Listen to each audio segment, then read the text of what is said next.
Donald Trump wants to ask the question, who will keep you safer as president? Let's answer that question. First, some simple facts. When I was vice president, violent crime fell 15% in this country. We did it without chaos and disorder. And yes, we did it with Democratic mayors in most of the major cities in this country. The murder rate now is up 26% across the nation this year under Donald Trump. Do you really feel safer under Donald Trump? COVID has taken this year, just since the outbreak, has taken more than 100 years. Look, here's the lives, when you think about it, more lives this year than any other year for the past 100 years. More than 180,000 lives in just 6 months.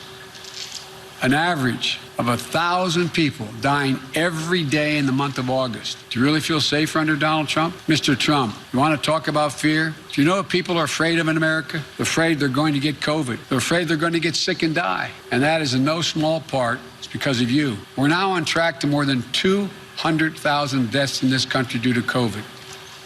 More than 100,000 seniors have lost their lives to the virus. More cops have died from COVID this year than have been killed on patrol. Nearly 1 in 6 small businesses is closed in this country today.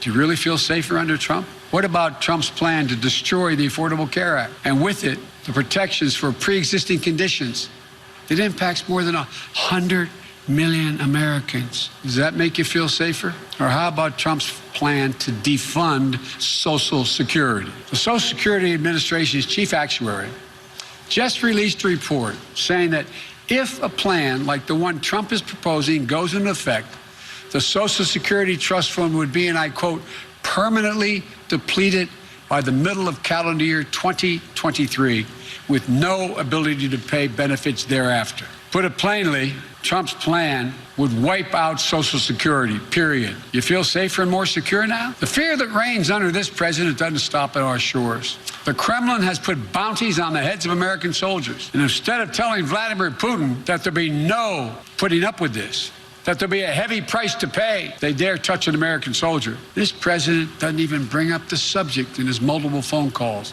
with Putin. Been reported that Russian forces just attacked American troops in Syria, injuring our service members. Did you hear the president say a single word? Did he lift one finger? Never before has an American president played such a subservient role to a Russian leader. It's not only dangerous, it's humiliating and embarrassing for the rest of the world to see. It weakens us. Not even American troops can feel safer under Trump.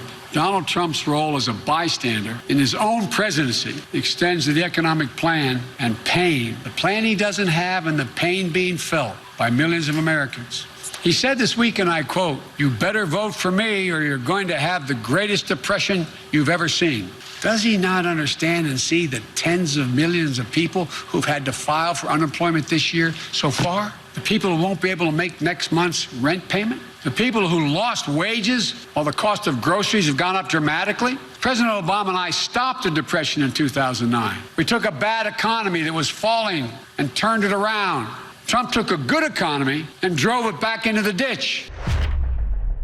I'm Egberto Willies, host of Politics Done Right, an independent news program. I post several news videos of interest every day. I ask you so kindly to subscribe to my channel, and please leave me some comments.